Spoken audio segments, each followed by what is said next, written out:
Assalamualaikum warahmatullahi wabarakatuh. Perkenalkan, nama saya Muhammad Maruli Tegar Prawira dengan NIM 2128050 kelas 1B Prodi D3 Keperawatan Kota Bumi. Baik, di sini saya akan membuat video tentang bagaimana caranya bernafas dengan baik dan benar oleh Ibu dosen Apri Rahmadewi, mata kuliah atau mata ajar keperawatan dasar. Mungkin itu yang bisa saya sampaikan. Mari kita praktikan lebih lanjut. Baik, di sini saya akan mencontohkannya.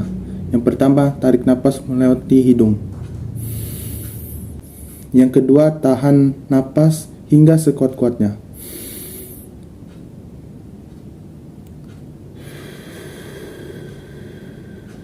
Lalu, hembuskan melewati mulut hingga membentuk mulut itu seperti membuat siulan. Nah, saya ulangi kembali seperti ini.